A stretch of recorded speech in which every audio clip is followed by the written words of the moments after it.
There is no peace. There is only passion. Amen. Hey kids, this is your host, Dr. Dana Martin on the Sith Dominion. We have with us this evening the one and only Cam, the one and only Kat, the one and only Clint. I'm sorry, the one and only Zane. How are y'all doing tonight? Happy Halloween, folks! Happy Halloween! Happy Halloween. This is so fun. We're getting to do a podcast on Halloween instead of trick-or-treating. Is that I mean, fun? that's about a toss-up. I mean, free candy. No place I'd rather be. Oh, Amen. true. It's free candy. Speaking of, my daughter got married this past weekend. Congrats. Zane got to see him while we were in Oklahoma. His mother lives an hour and a half maybe away from us, like apart, and we got to see him in Oklahoma. So it was super fun. It was a costume party, and I went as kind of Darth Vader before he got suited. So Anakin with the black cloak, etc. Zane went about like that. But my daughter was, I think I shot you a pic. Yes. Kat, she was Sally pretty much head to toe. So that was pretty cool. But yeah, so speaking of that, what are you guys doing tonight for Halloween besides sitting here? This is only an hour. So what else did you do today, or what are you going to do? I'm going to hand out candy to teenagers probably because those are probably the only people that are going to come to our door for candy. You know? Yeah, and Zane. I'm going to drive down. I mean, Zane's like, hold on, let me drive to San Antonio. Like, you know. Well, he is in San Marcos. He's not that far. It's like 45 minutes. Yeah. 40 minutes away. 30, 40 I don't minutes know. away. For some free candy, I think I could find other ways to get free candy. Yeah. Wait. Cam, what about you? I'm not gonna lie. I'm probably gonna finish 100%ing Assassin's Creed Mirage. That's all I've got on my agenda the rest of the night. Man, we need to get him hooked up with the weekend crew on the Geek Gauntlet with all of his gaming knowledge, man. So William, help us out. Let's get Cam over there on the Geek Gauntlet. Dude, just reach out whenever you're free. We can make it happen. Yeah. I'm down. Did you forget to hit the live again, Dave? Oh, you can't. No, and they'll all tell you it counted down. But now the cat's out of the bag. We're not. This is the second time we're doing this tonight. We were gonna try to totally not do it like last time. Where, yeah, that is what happened. Yeah, we're live. So yeah, we are working then because this is. Thank you, appreciate it, Deb.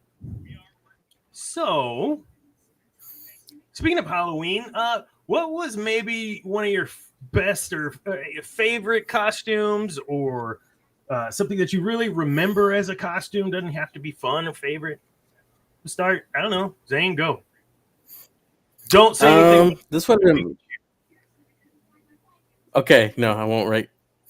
This would have been back in late 2000s, early 2010s.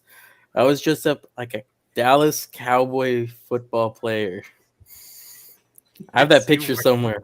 I looked really cute. It's not a logo, it's a rating. Man, this kid he'd like, hey, Dad, did you know that in 1972, Hollywood Henderson, blah, blah. And I'm like, what?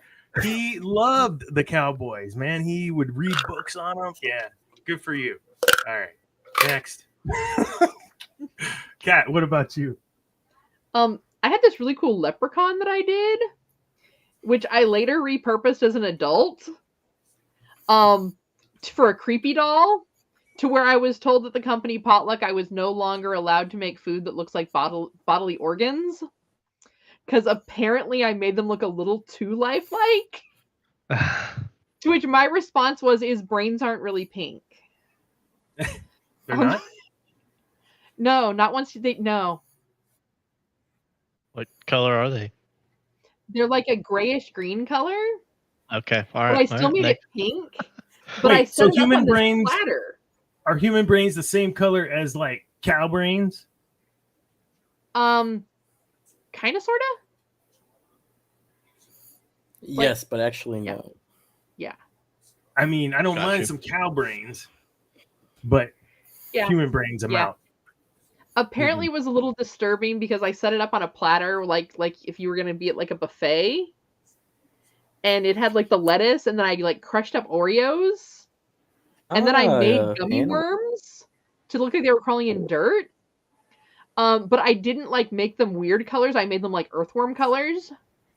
Apparently, I freaked out some people. That's fantastic. You should have just grabbed a handful, right? That's awesome. That is pure I dedication. will find a picture of that because at one point I finally did. I said, "Hold on, here's my camera. Take a picture of this."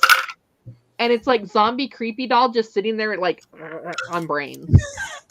Cam, what about you, man? Red Power Ranger. Red Power Ranger. Austin St. John. That's the dude. He was supposed to be here at Comic-Con, at College Station Comic-Con, and he backed out last minute. Could have met the Red Power Ranger, brother. All right. What was it about the Red Power Ranger that led you to like the Red Power Ranger? He was just the leader. I can't really. I don't know. My parents had this thing. They were telling me, you're just going to be a leader of men. And I just fell in love with the Red Power Ranger. And I lead no men to this day. So. But you do wear red. I do wear red. I see that. This is my costume. So. It's really cold in my apartment. So I had to throw on a hoodie. All right. So moving in to some HoloNet highlights, we wanted to kind of talk about.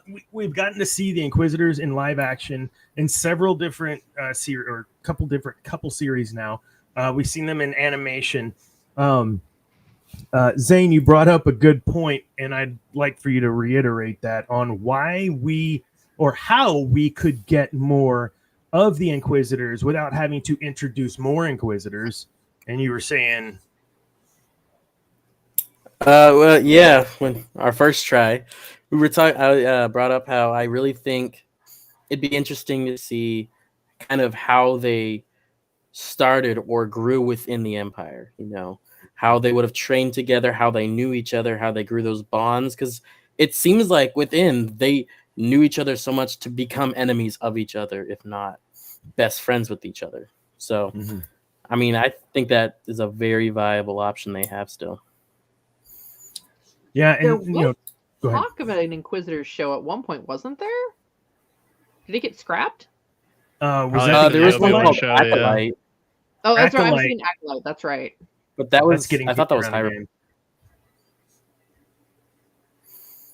What was that? I'm sorry, Zane. I thought Acolyte was for High Republic. It might have been. Yeah, you're right. You're right. Yeah, I actually had an article on that and shelved it because they were shelving it for a little while. So I'll crack that one back out and shoot that out there. But yeah, I think the Inquisitors, they're an interesting group.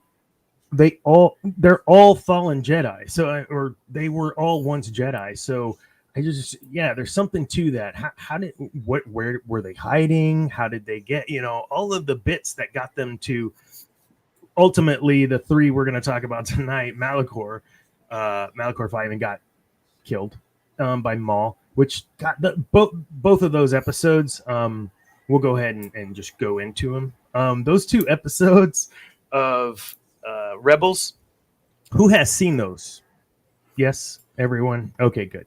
So that episode, those two episodes of Rebels are important because of the reintroduction of Maul in that way, in that capacity. You have Ahsoka and Vader facing off. You've got Ezra 100% being seduced by the dark side. You've got the three Inquisitors battling it against Kanan and Ahsoka, and Maul helping, and then Maul turning and blinding it. They're so okay. I know. I just pretty much, you don't have to watch it now. All that stuff happening, and all I can think of is these Inquisitors are so hell bent on capturing the artifact for their boss that they're willing to die. Why? I don't think they had another option. Because death is better than the torture they would have faced. Yeah. Oh, yeah. There are things worse than death. Yeah. Yeah, and I think Maul's a perfect example of that. We talked about that on the show. I think Zane, you were on that show. No, I wasn't. That's the first one I No? wasn't on. Third episode. Oh, Check it out. episode 3. Zane's not on it. Mhm. The But first they one I wasn't tortured on. Maul. They Palpatine. So, yeah, man. I don't know. I think the those 3. I don't want to get them wrong. It's like the 8th, 7th, and 10th. No, 5th. 5th, 7. 5th, 7th, and 8th. Yes, 5th brother, 7th sister, and 8th brother. What I don't know. I'm a sucker for masks. So like when Morag showed up in Ahsoka, and you've got the Inquisitor. Which one had the mask? 7th. No. Oh my god. No, it was the 8th brother. Eighth brother had the Eighth. mask. I always we're talking acrobatics and we're talking all these fun things, but in the end, what does all that flair do? You know, you get in those episodes Vader the dramatic riding in on a TIE fighter. Just being it's so extra. Isn't it? Isn't it so though? extra? But I mean, Camp, seriously, like if you were to see that, would you be like, oh, this guy? Or would you be like crapping yourself? To see what was Vader like 8.5 feet in the suit? Just a monster riding on the TIE Ginormous. fighter. Yeah, I No, mean, I'm out of there. I'm out. I gotta go. like if Homeboy can ride it on a TIE fighter, I That's don't it. need that energy. Like, you know. First off, who's piloting the TIE fighter is the real You question. can have the Like, artifact. We'll use the mean, Force. Yeah. That's not how the Force Force doesn't- works. Nobody knows how the Force works. George didn't know, so nobody knows. Midichlorians. The Vader's presence on Malachor when he does arrive, it's interesting. I believe how Darth Maul can. I'm sorry, he's not Darth Maul anymore. Maul. He senses him like even in hyperspace, and there's a couple moments where he looks up to the sky, you know, and Ezra's like, "What?" You know, and I think moments like that in the writing of these characters, like Maul, like the Inquisitors, adds a richness that I don't think we see elsewhere. Do you think that writing is as rich as I think it is, or do you think I'm just trying to give a little fluff where credit maybe doesn't go? I think it was well written, but I'm not sure how much of the writing itself wasn't overly exaggerated. I got you. Because really, how far out can you really feel the Force? That's true. Like, it has to have a range of some point. Well, and you know, Luke put it out across the galaxy and died afterwards. So I think you have a point there.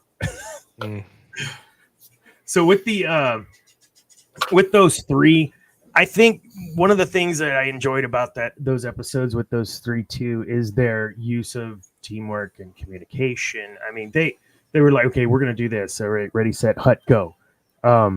And I think if we look at them as a model of, you know, we came from the same place, maybe we had different experiences, and now we're back at the same place. We see that, I think, a lot with family, right? And in this case, they're called brothers and sisters, and I don't think that's an accident. But I'm not going to ask you to talk about a time when your family kind of you worked as a team or whatever. But I just want to kind of talk a little bit about that in your like place of business or what you do, Zane, even in band or with the band.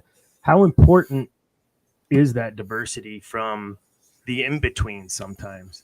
So that diversity, how important is that?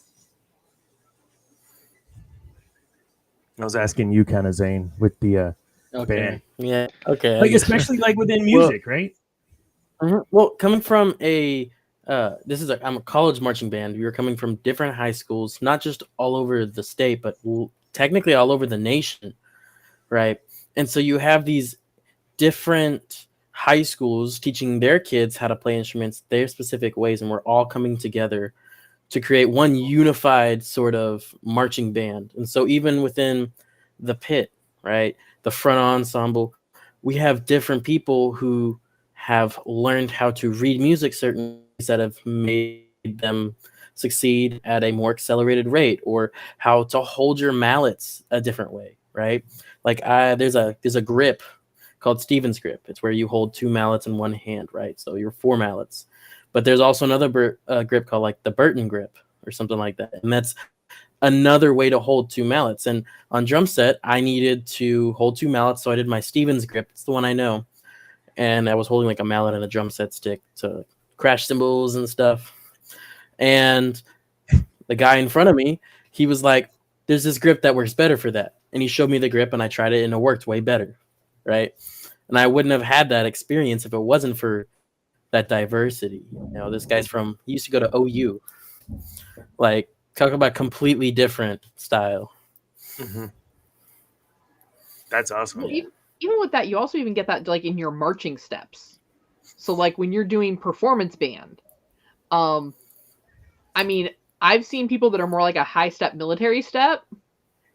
Then there are other bands where it's like a roll step, because it keeps you. And the roll step a lot of times, unless you're really good at that march step, the roll step is like what a lot of bands, at least on the West Coast, used, because it kept you moving flat. You didn't get like that jolting. It kept just like it made it look like you were just floating across the field.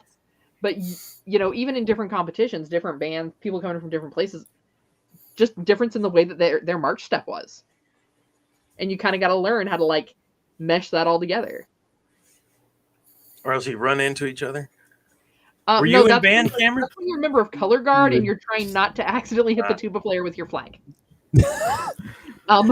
Remember a drumline, try not to hit the tuba player. Yeah. It's always the tuba player. Cam's going to go, I was a tuba player. No. Were you in the band, Cameron? No, I was team sports from T-ball, Heck yeah. all sports on. So that was kind of my connection to where we were trying to go, just playing team sports all my life. I got to a place at one point where I thought I enjoyed individual sports like golf, but in the end, I kind of like playing in groups of golf, teams, competitive scrambles, those type of things now. So that's kind of my way to relate back in. I'm not musically inclined or artistically inclined at all. So those pictures back there, my wife did all those. On a really good week, I can count to 8, but usually I can count to 4, and you know. So what do you think it is, Cam, that kind of draws you to the more team aspect now compared to earlier in your life? I feel like when I'm around a group of other guys that are competitive like me, it helps bring the best out in me. I'm not a great loser, so it's interesting to see other people that are hyper competitive like myself that are like, hey man, we tried our best. Like that's just not kind of the dynamic that I had growing up. That's not how my dad kind of ingrained in me, which is now he's totally flipped, which is another story. So, but I just like to win, and yeah, it's cool to win by yourself, but I feel like winning as a team, like I'm in a men's softball league, which is why I missed a couple earlier episodes, and not this past season or not this current season, but last season we won the like men's tournament championship, and it was pretty solid. Like it'd been the first time I'd done something like that post college, and I was like, this is fun, and that's why I still kind of do it, even though it's like, oh my god, I gotta go play softball on a Tuesday night for 1 to 3 hours, depending upon how the games go. But I don't know. I like being competitive as a team and winning. So yeah, it's funny. There's a famous leadership quote that says, "It's lonely at the top." Well, if you're lonely at the top, are you a leader? where's everybody? So Yeah. I think when you think about your successes, if you look back on your life, it may be yourself that gets your, you have to be motivated and get your juices going to start whatever it is. But ultimately, you're not going to hike Everest unless you have a guide, right? And the guide's going to go with you and support you, and you're going to help support that guide when he needs assistance too. So you all get to the top. So I think that's a great example of the way the Inquisitors, so long as they would keep their own passions out of their, what they were doing, which is inherently dark side. They were formidable. I mean, the Inquisitors were awesome. They were awesome. Yes. Absolutely. Awesome. So I wanted to talk about one in particular Inquisitor. So the eighth brother, his specific task was to hunt down Maul. That was what he was supposed to do. When you think about having a task that you have the ability to do whatever you want, but this is the goal, is that something you would prefer? Or would you prefer that's the goal and I'm going to give you a step-by-step how to get there? What's your preference? I'm very Sith, so you just tell me what that goal is and I'm just going to make it happen. I'm going to give you some plausible deniability. I'll ask for forgiveness. Oh, yes, yeah. Zane, do you prefer more structured to the path, or do you prefer carving your own path? I want to say in between, but if I had to pick, I'd say a lot more carving. Most of the time, I'm more like a let you kind of show me what you want, because, I mean, if I get it wrong, it's all your fault. But at the same time, I honestly think in most of my important endeavors, I really like to just have that goal set and clear and just do whatever I can to meet that. Yeah. Okay. I'm structure based. I mean, I'm a by any means person, don't get me wrong, but having a sense of structure in my workplace at least kind of makes me feel a little bit more grounded and not as unhinged, because I can be very impulsive, and in cases of if I was an Inquisitor, I would probably follow my impulses too much, which might lead to my downfall. So, Cameron, you bring up a great point. So I'm work on coaching and all these things, and when I look at the dynamic of these four, we had a great time multiple times that we thought we were having a show over the last two shows. But I enjoy this dynamic in our show, and it's important to point out that, yeah, we're all different. We're all so different that it works. But it only works if everyone's willing to play their part. See, like Kat, she'll make sure that I say and do the things that I'm supposed to say and do in the show. And Zane will make me feel like a dad, and I'll feel ridiculous. And then whoever the other guest is, in this case, Cameron, is like, it's this. It really thought out, not wandering like Dana. So, man, when I think about diversity in the workplace, I really do think the whole swath of everything from race to gender to where you're from regionally, right? Like you said, Zane, this dude showed you something from OU, or went to OU, was in Oklahoma. Had he never transferred, who knows when you would have learned that, if ever. So those dynamics are so important and are needed on teams, multiple dynamics. And when you have, I'm trying to think of a good Sith example, and maybe you guys can help me out, where they were too aligned in thought, and that was their downfall. Like maybe in the Malik. Malik and what's his name? Shoot. Who did Malik beat? Oh my god. I don't We remember. just talked about that on the Revan shows. Yeah. Wait, I don't think any of y'all were on the Revan shows. I was not. I was Oh, actually yes. thinking back to the stories of Bane. Like the original, like when it first starts telling his story. Yeah. Drew Carpenter. When he first went to like that Sith university. We'll just call it's Sith Hogwarts is what it is. Like he was such an outcast because he hadn't been raised in the Sith. He hadn't been raised to be this Force user. Yeah. And all these Force users like looked down on him. And what did he end up doing? He sat in a library, he learned everything he needed to learn, and he slaughtered them all. Yeah, that's one of those, here's the goal. Do Yeah. what you got to do to get there. Yeah. But I think that was kind of a good example of that in those students were so singularly focused on this is the only way to do it, is to you have to go through these classes, you have to follow these guidelines, you have to do this in this class to be a successful Sith. Mm-hmm. And here's this guy's like, nah, brah, I just sat down and read some books. Like, watch me now. Yeah, Bane's a great example. That's a book I still haven't read. Don't nobody yell at me, man. really I know, right? I don't have I've the probably first one. done given you so many spoilers. I didn't know. That's okay. No, I mean I know the story. Oh, okay. Do you know the story of Darth Plagueis? Yeah, the tragedy of Darth Plagueis. I know the story. I just haven't read it.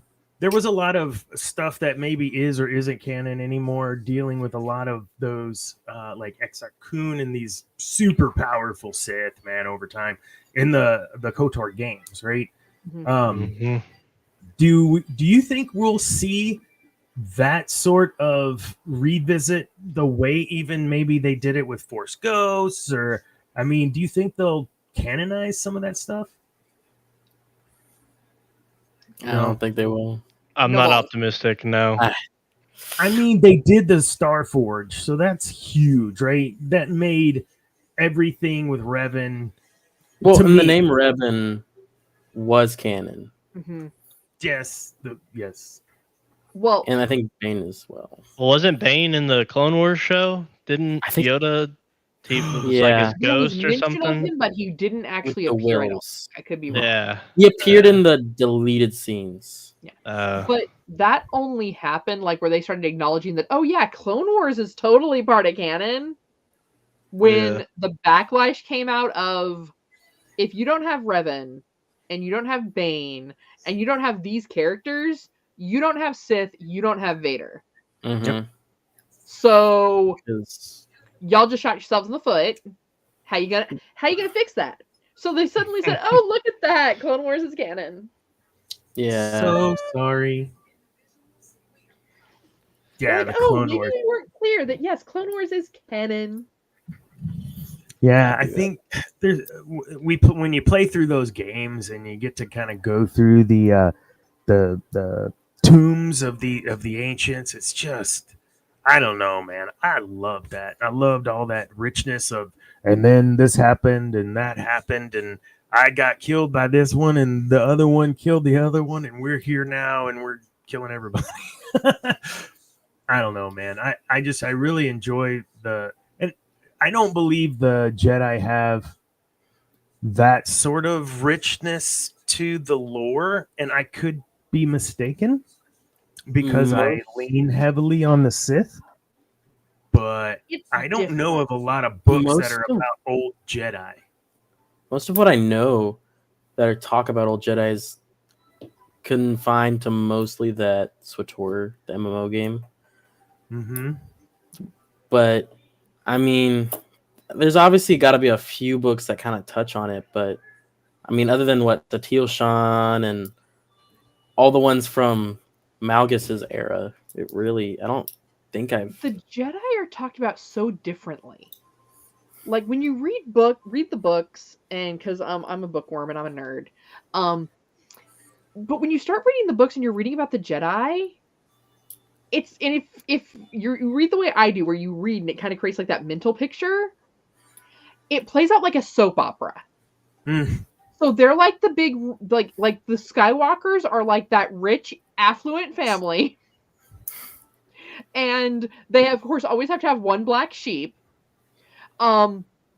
Where with the Sith, when you get into those stories, it's really like character building and developmental and like look at what this person went through that put them in that situation to go that direction.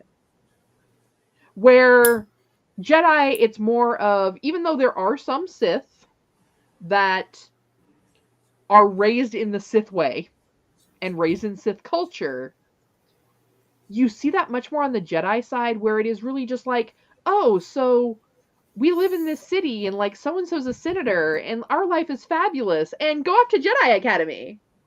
You know, I mean, that's.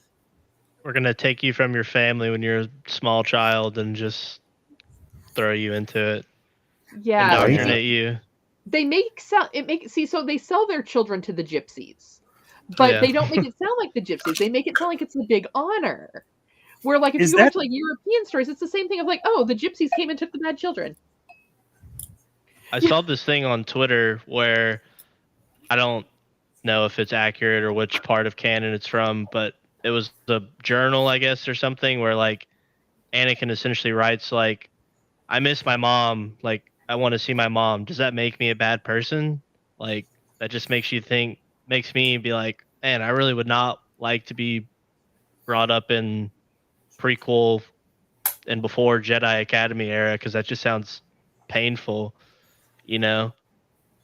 Just getting taken away from your family and indoctrinated to not an idealistic way of living. Unless you're on the Jedi Council, then you can just do what you want, like Mace Windu. So I feel like the whole we talk about it all the time on the show. There's a duality there for folks that like the Ahsokas, and it seems that there's more of a, maybe not a happiness, but a content that's their life. So Jedi always, struggling to live the life and be what they're supposed to be and what have you. Sith, going off the deep end, going mad from power. But if you walk the line, right, you seem to keep your sanity and stay alive just long enough anyways. And I think there's something to that. I mean, I'm not saying don't subscribe to an ideology and whatnot, but I'm saying evaluate ideologies, right? Is that bad? Does that make me a bad person? I mean, everything should really be in moderation. If you really think about it, life in general is moderation. So if you go too far either way, you fall off the rails. And I think that's really kind of like what you see. You do see that in the Sith and the Jedi. Is the Jedi go so far into this like no possessions, no like all the things they can't have that they end up having anyway. Then you have the Sith that are just like, we don't see any reason not to have those things, and we're just going to embrace it until you live out your usefulness. Yeah. For whichever Sith you're serving. That's right. And see, I always preach to my employees, be the employee that's wanted, not the one that's needed, because I can replace you if I just need someone to fill a seat. So that goes the same for all of my masters out there. Make sure that your apprentice is that they're being wanted. Well, like, I mean, we were talking about the writing with the Inquisitors. Like, I love the Jedi Fallen Order Survivor games, and I feel like the second sister death really encapsulated how Vader views the Inquisitors. So think about it this way: Vader's just a brute force maniac when he shows up. You hear the footsteps. Second sister freezes, or Vader's holding her by the Force. Who knows? And he has the holocron. I mean, Vader could take out, I forget her name, and Cal easily. He doesn't have to kill her. Like he doesn't have to kill her in that moment. He can keep her alive. But she fails, even though she has the holocron there. I mean, he could get it back, and he just kills her. She outlived her usefulness. She failed in his eyes. And it's like, that's just how the Inquisitors were. They were just tools. Like, even if I feel like the eighth brother would have taken out Maul theoretically, I mean, he outlived his usefulness and on to the next. Yeah, disposable, right? Yeah. Human capital. Like, that's what they're people, man. Like, I get it. Human capital. You want to call it something nice, but that's exactly what you're describing. Is a butt in a seat, and when they've outlived their usefulness, kick them out and replace them. Yeah. Go ahead. I mean, that's what Anakin was going to be for Palpatine. It was just kind of more symbolic when he got his burns and he was not as useful to him, but he was still useful enough to keep him alive, Yep. Because, I mean, even if I think full potential Anakin, we can always get into that debate in another episode, but it's like he was just another tool for Palpatine. Even though in Anakin's eyes, he's like, oh, I'm going to get this strength. I'm going to save my wife. I'm going to kill the Emperor. Like, it's just going to be a step-by-step, right? But he had no idea he was just being played by his own emotions. 100%. Oh, so yeah, head and heart, right? The Inquisitors, I think, kind of led their drive with their head. And I say because I don't feel like they really had a heart anymore. They had nothing really to live for. Everything that they had lived for and the ideal of the Jedi was gone. They're tortured and or voluntarily came over to serve the dark side, which they had pledged to never do. And now they've got that conflict. They're just biding time. So I think in the point there, Cam, too, is they're tools, but they know it. I think if you don't know it, that's where the problem is. For those guys, anyway. Yeah. So they basically everything they do is calculated. Like, what do I have to do to live another day? Yep.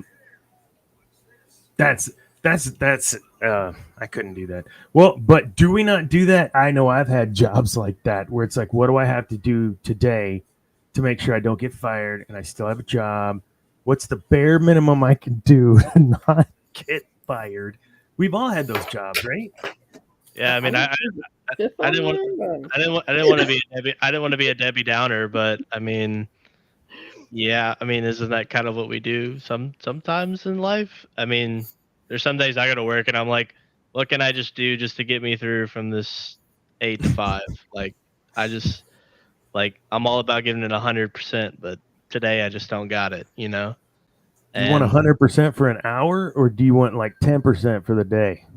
Yeah, and I mean, I feel like especially when you work for publicly traded institutions, it's even more. That's kind of, they are the empire, and we are their inquisitors if you work for a publicly traded institution. So it's kind of you're just there. We're there in real life to produce shareholder value, if you kind of understand that, and then the inquisitors are there to, do what Assure they're the supposed security to do. of the Sith reign. Yep. Yeah. Even though they're not Sith. No, they're not. They are trained in the ways of the Sith. Mm-hmm. But they are not Sith.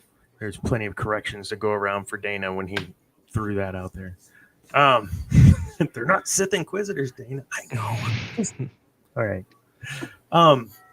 No, that's great. And I one more kind of last point, and we'll wrap it up with the Inquisitors. All of them had a point and purpose to the ultimate vision of Vader. Palpatine started it, but it was Vader that finished it. And when you look at what Palpatine had in store for him, I kind of feel, and y'all can counter this, but I feel like he knew what was going to happen because he had the clairvoyance in the movies. He was able to see the future in ways that in Cloud, the judgment and future of others seeing. So I think he knew he was going to run into Ahsoka. That's just my thought. I'd love to talk about that. I mean, he should have had the foresight to know. And why would he want that? What would be the point of him running into Ahsoka? Well, Closure. Closure. He'd always had that attachment for Ahsoka, and it almost felt like at the end of Clone Wars when he saw, was it Rex's helmet or something Oh my god! in the snow. Yeah. It almost felt like he knew she wasn't dead, and he knew she was still out there. And so the fact that he knew she was still alive and he had the chance to go see her, that almost felt like not Vader pushing to go and see Ahsoka, but Anakin going to see Ahsoka. Yeah. I mean, he tells her like we need not be adversaries. Mhm. Like, I mean, to him, everybody he knows and loves is dead, minus Obi-Wan. And so in his mind, he's like, I mean, this is a chance for me to have somebody that I can probably use to go and take down the Emperor, right? Because he's still mad at the Emperor for basically misleading him, right? And so I feel like, you know, but Ahsoka's like, I cannot get past what you did, right? Mhm. Or like what you are now. And so, and I feel like in the show they didn't really, you know, get into that as much as I would have hoped, but I mean, it was still all right. But I feel like for Anakin, it was more maybe I can turn her and use her to help me just take down who I this evil man that has, you know, destroyed my life essentially. Yeah, I think there was a lot in a very short amount of time when he saw her of, oh my god, like Anakin, right? Like you said, and Yeah. I think if he could have brought her, he and her would have, dude, they would have destroyed the Emperor, no doubt. But that wasn't what the Emperor saw, I don't think, and I don't believe that's what Vader. I think he would use her, but I don't think he would use her in the way he would an Inquisitor. I guess is what I'm trying to say. He would have her as his apprentice. It's Well, that was the goal with different. Luke. Yeah, that's right. What was that, Cat? Sorry. Basically, it's because it's a different mindset where the Inquisitors are basically brainwashed, for lack of a better term, into submission and that torture into submission. Ahsoka still had free will. Mm-hmm. And as long as she had free will, like, he never planned on taking that free will from her. As long as she had that, then he was hoping, I think, that she would just kind of go along. I would agree. Man. So I'm still writing up a whole bunch of Darth Vader stuff. I'm gonna do some series stuff for Darth Vader, and they'll be pre-recorded, and I'll push them out like on TikTok or something. But I wanted to let y'all know because I think I'll have a different guest for different parts of Vader to go into detail. And Cam, I think you just secured yourself a spot with the Ahsoka and for that episode. They're short, little 10-minute episodes. It'll be fun. So we'll get you in for some of those. Thank you guys, man. Jeez, it all comes back to Vader for me too, always. So, what was it? So we'll go on into whatever our next segment is that I never say. Corbine Corner. So I put out an article yesterday. Yeah, yesterday about Vader that kind of stirred the pot a little bit. I liked it like a cauldron, man. I love it. I didn't say, is Darth Vader the most terrifying character in Star? I said Darth Vader is the most terrifying. Tell me why he is. And there were some people like, he ain't. Like, that's all they would say. He ain't. But I feel like I made a pretty good case. So check out the article, geeknewsnow.net. I don't know what the title of the article is, but it's like right there, second. It's like Vader's face is on fire. It's cool. But yeah, so want to talk about Vader real quick in this though, to help plug my article even more. When you first saw Darth Vader, do you know when that was, or at least when that registered? What was the first time? Think of that. We'll give you like 3 or 4 seconds here just to, oh my God, collect that thought, right? Okay. All right. Who wants to go first? Your first impression, feeling. What's the story around that? Go.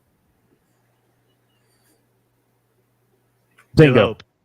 New Okay, Hope. I'll go. I'll go. Watching Okay, it. you got it. Well, Cameron New got it. Hope. New Hope. watching it with my stepdad. I'm like, I don't know, 6 years old, just infatuated with what I'm seeing on my screen. I can't even explain it. Cat. I was trying to figure out how I got my own soundtrack like he had. Like he's really the first. If you think about it, like characters having a soundtrack that always played when they appeared wasn't really as much of a thing until Vader. And that just became my thing of like, how do I get my own theme song? Like, he didn't scare me per se. Like, I knew he was obviously kind of a jerk. But I was like, hold up. He's got a theme song. What do I got to do to get a theme song? Like, Absolutely. It's like Peter Griffin walking around with that tuba guy behind him. yeah. Oh, absolutely. I was at that age where I was like, hold up, how do I get that? Like, How about you, Zane? So my view is very different because I grew up on Star Wars. I think you can attest to that. I don't remember when I haven't seen Star Wars because everything has always been on. And so there is no one real first memory of Vader. However, there is one memory of Vader when I realized who he really was.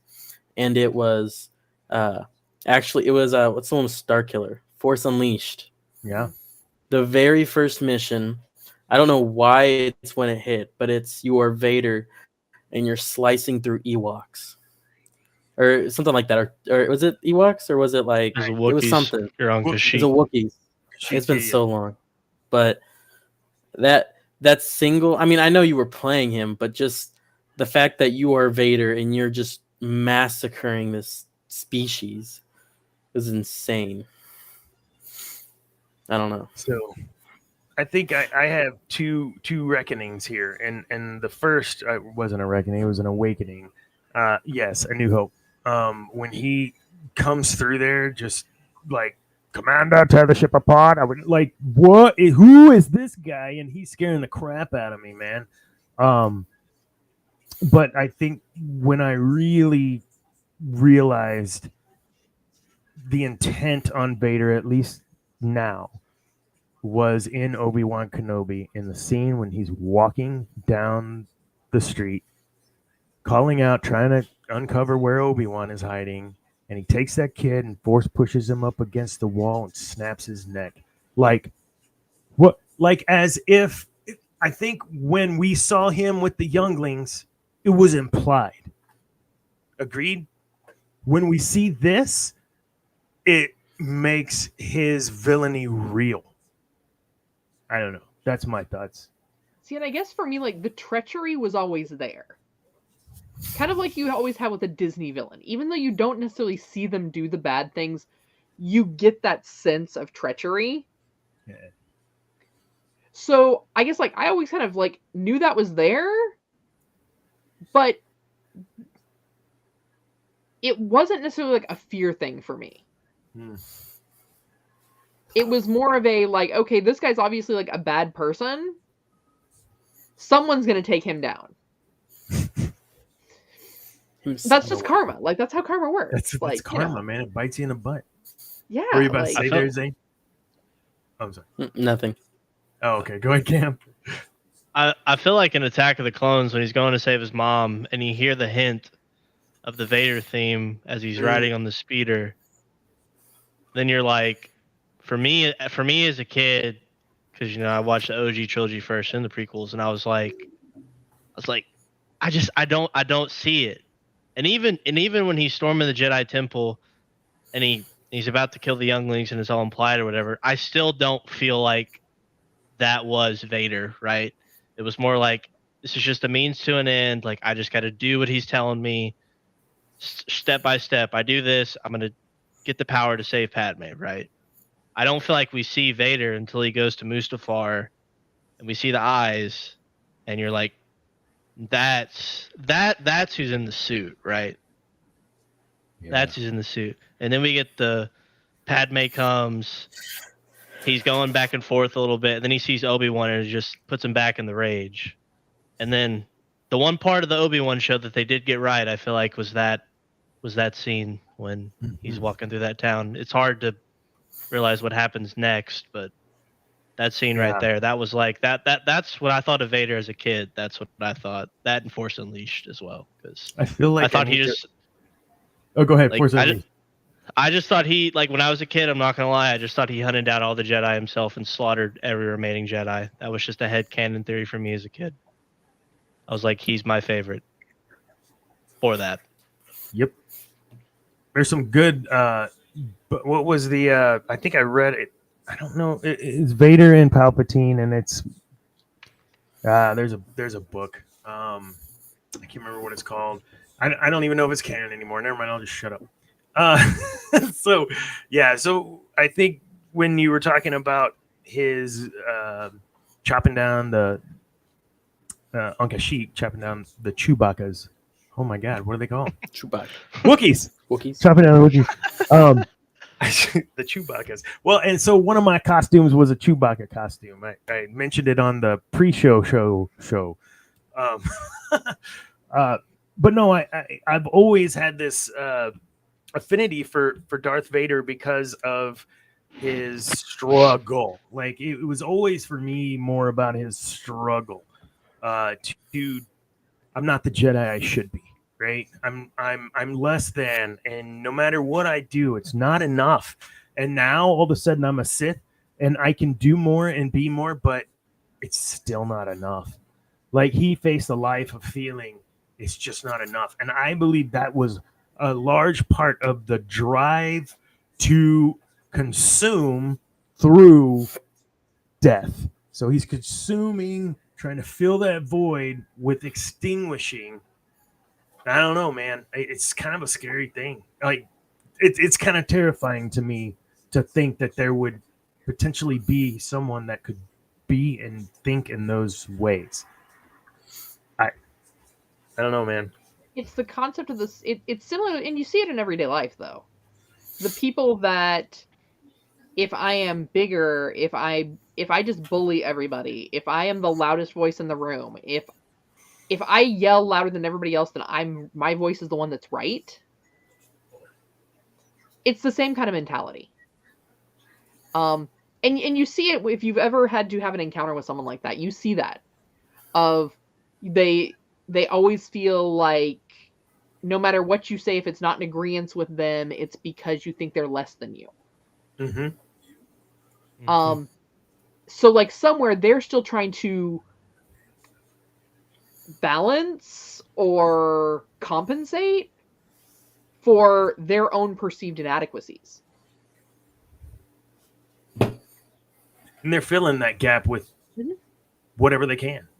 And and that's where I think we go back to Ahsoka. It doesn't feel that way. She's not a Jedi. She's not a Sith. Balin did not feel that way. He's not a Jedi. He's not a Sith. Vader, all the way on one side. Obi-Wan, all the way on the other. I think there's something to it, and I'm sure we can do a whole show just on Walk the Line. I can't believe I just did that on a live show. All right, what happened to our texts? I have to change our last thing. What is our last thing? I don't know. Let's just do throwdown. Fan theory throw. Yeah, thank you. Like I love that you know. I have no fan theory. Oh wait, didn't I write one down? Yeah, you did. No. Yeah, you did. Oh, who was Morak? Yeah. So okay, so I think the way Morak died with the little fumes or whatever, I think it was a brought back to life and/or pushed her. That's kind of my Night Sistery thing, theory in who Morak was. But I don't know, and I haven't done any research on what other people have said. Even if Filoni said this is who he is, I don't know. Who knows? Okay, Cameron, you're shaking your head. Go. So on the Star Wars website, it says that he was an Inquisitor. Merrick himself was an Inquisitor. However, we saw the green magic that came out of him. Yes. Right.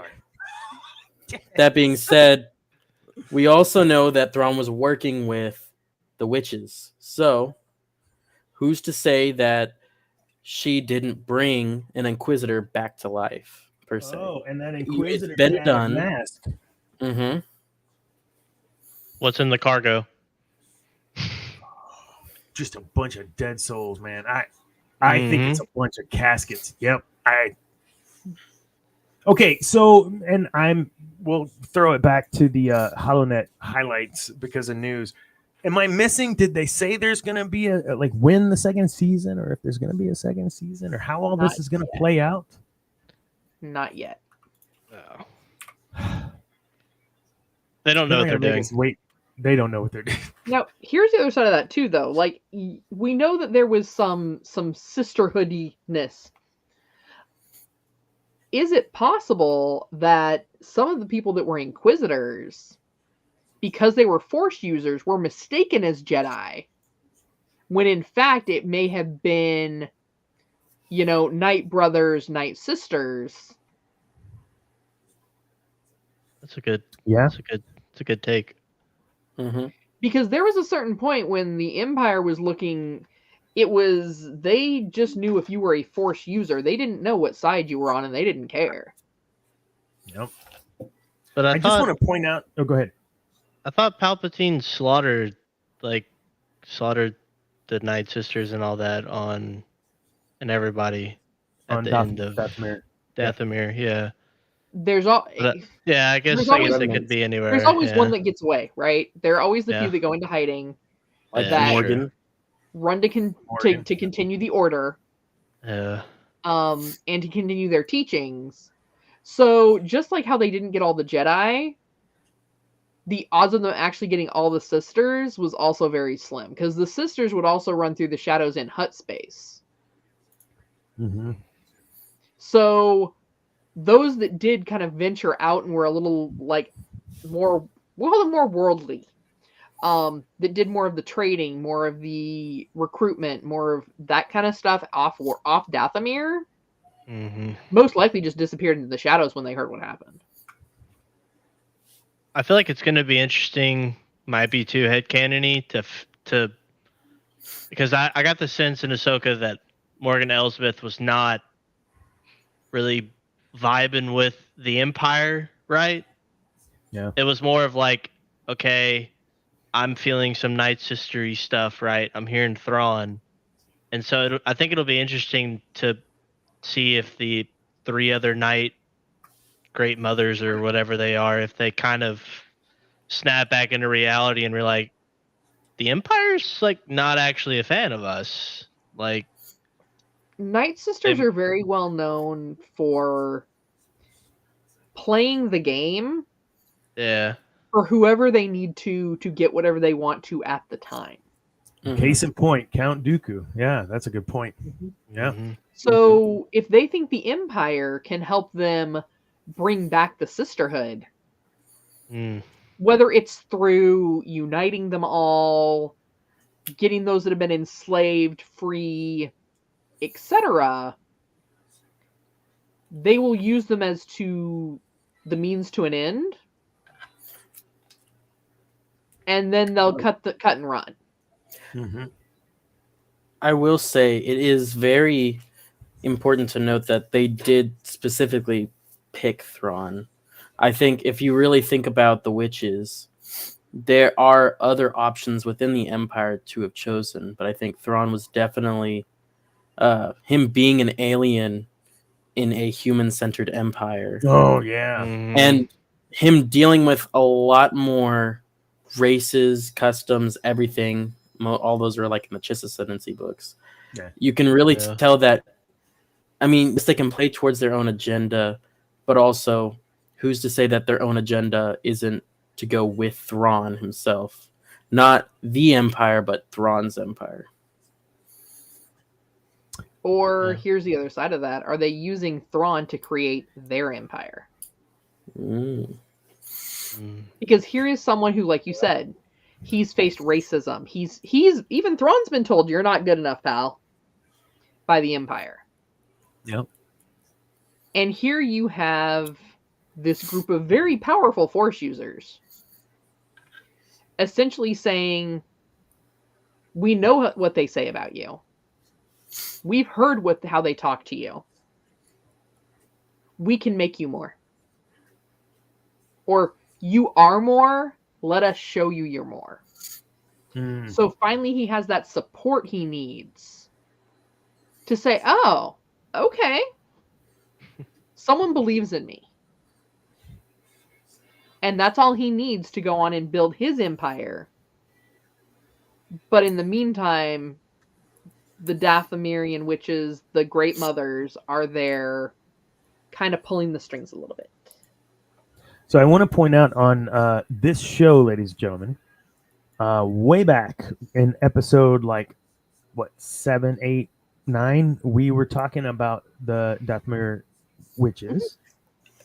And we were at the point in the Ahsoka series where that had not been revealed, and I think it was only like one episode in or something, and I said, or no, I didn't. I think Debbie said, I think it's going to be something to do with the witches. And I was like, oh my God, you're totally right. 100%. And so we kept talking about the witches. And yes, she totally called that. I think you're onto something, both you and Cameron Cat, with how this may end up playing out. I'm thinking, looking at the coffins and looking at the Night Sisters and what they are able to do, that they're raising they will raise an army of undead to begin to pull people to their cause. Mm-hmm. And I think that's exactly what you two are hinting at there. Because the witches of Dathomir, they're never going to bend the knee to a man. No. Let's be honest. No. That's not their way. Even for pancakes, eggs, and bacon? No. Not even for their own Death Star. But it's because they're a matriarchal society. Yeah. So, but they've understand the ways of other societies well enough to know how to take advantage of that. You have to play the game. That's what you said earlier. Yeah. Totally. Whew. Awesome. I have a link for something. I promise. Is it for Ripped Apparel so we can all update our wardrobe? Do you have it? Do you know where it's at? I don't have it. I don't, but is that what it's for? He gave me a new one. Huh? That is what it's for, yes. It's like Halloween Sithy stuff. So we'll post the link in the description later. Let me give that to you now let me show you what I mean. Rip Apparel. Okay, good. Okay. Oh, I got to share screen, don't I?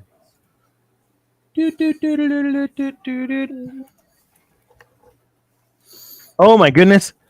The theater that I have been in many shows at did Rocky Horror last weekend, and it was super fun. We went on opening night. They were very nervous, but they had no reason to be. They were wonderful. Okay, here we go. Share screen.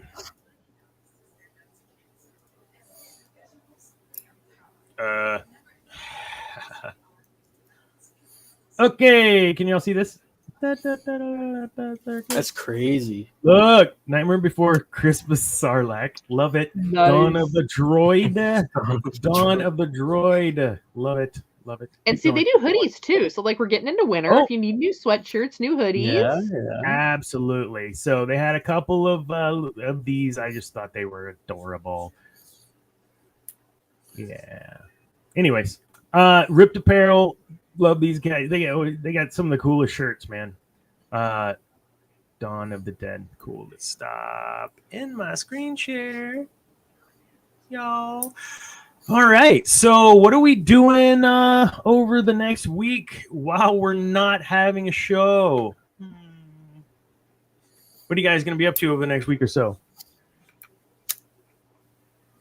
Oh, we're looking at it, huh?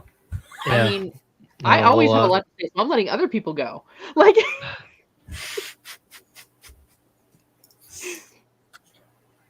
I won't be here. We will not be having a show.